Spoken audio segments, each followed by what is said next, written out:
नमस्कार। आज हम भारतीय शेयर बाजार की कुछ सबसे बड़ी और दिलचस्प हलचलों पर बात करेंगे।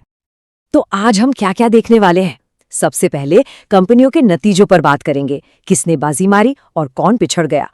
फिर देखेंगे कुछ कंपनियों के बड़े स्ट्रेटेजिक मूव्स। इसके बाद बात होगी कुछ बड़े प्रोजेक्ट्स की, और आखिर में बाजार को हिलाने वाली कुछ और जरूरी खबरें भी देखेंगे। तो चलिए सबसे पहले बात करते हैं तिमाही नतीजों की। देखते हैं कि इस बार कौन सी कंपनियां चमकी हैं और कौन सी थोड़ी पिछड़ गई हैं। और शुरुआत करते हैं एक बहुत ही जबरदस्त खबर से। यह है बॉम्बे स्टॉक एक्सचेंज यानी बीएसई के बारे में। जरा इस आंकड़े पर गौर कीजिए, 174%। जी हां, बीएसई का मुनाफा साल दर साल 174% बढ़ा है।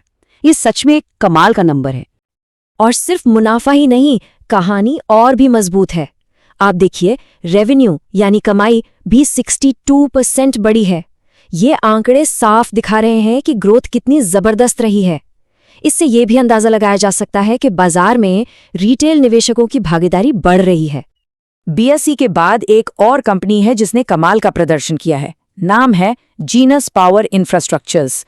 इनके मुनाफे में भी जबरदस्त उछाल देखने को मिला है। यहां भी देखिए, ग्रोथ 3 अंकों में है। मुनाफा 147.5% तक बढ़ गया। ये बहुत बड़ा जंप है। और ये मजबूत प्रदर्शन सिर्फ इन 2 कंपनियों तक ही सीमित नहीं है। देखिए, नवीन फ्लोरीन का मुनाफा लगभग 122% बढ़ा, रैमको सीमेंट्स का 111% से ज्यादा, और आईएसजीसी हेवी इंजीनियरिंग का भी 76% से ऊपर गया। लेकिन जहां कुछ कंपनियों ने जश्न मनाया, वहीं कुछ के लिए तिमाही अच्छी नहीं रही। एक तरफ रैमको सीमेंट्स है जिसका मुनाफा 111% से ज्यादा उछला, तो दूसरी तरफ है टेक्समेको रेल। इनका मुनाफा 44% से ज्यादा गिरा और रेवेन्यू भी करीब 21.5% कम हो गया। तो ये तो हुई नतीजों की बात, यानी पास्ट परफॉर्मेंस। पर अब सवाल ये है कि भविष्य के लिए क्या तैयारी है, कौन सी कंपनियां आगे की सोच रही हैं। इस सेक्शन में हम उन कंपनियों की बात कहेंगे जो बड़े रणनीतिक फैसले ले रही हैं, मतलब वो कंपनियां जो अधिग्रहण और साझेदारियों के जरिए बाजार में अपनी जगह मजबूत कर रही हैं। शुरुआत करते हैं मैरिको से। ये कंज्यूमर गुड्स बनाने वाली कंपनी अब साउथ ईस्ट एशिया के बाजार में एक बड़ा दांव खेल रही है। तो ये डील हुई कैसे?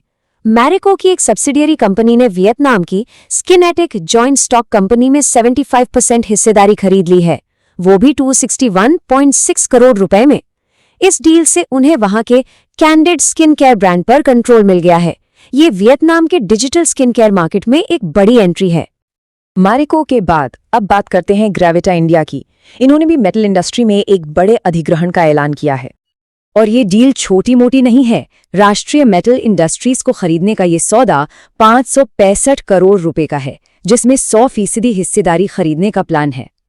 कुछ और भी बड़े स्ट्रैटेजिक मूव्स हुए हैं, जैसे गार्डन रीच शिप बिल्डर्स ने हिंदुस्तान शिपयार्ड के साथ मिलकर एक बड़े जहाज निर्माण प्रोग्राम के लिए हाथ मिलाया है। वहीं अंबुजा सीमेंट्स को सांगी इंडस्ट्रीज के साथ अपनी डील के लिए एनसीएलटी मतलब नेशनल कंपनी लॉ ट्रिब्यूनल से हरी झंडी मिल गई है, जो उनके लिए एक बड़ी राहत है। चलिए अब उन कंपनियों पर नजर डालते हैं जिनकी झोली में बड़े बड़े नए प्रोजेक्ट्स आए हैं। जी हां, कुछ कंपनियों के लिए बहुत अच्छी खबर आई है, क्योंकि उन्हें बड़े बड़े कॉन्ट्रैक्ट्स मिले हैं। जैसे कि सीगल इंडिया, इन्हें एक लेटर ऑफ अवार्ड मिला है।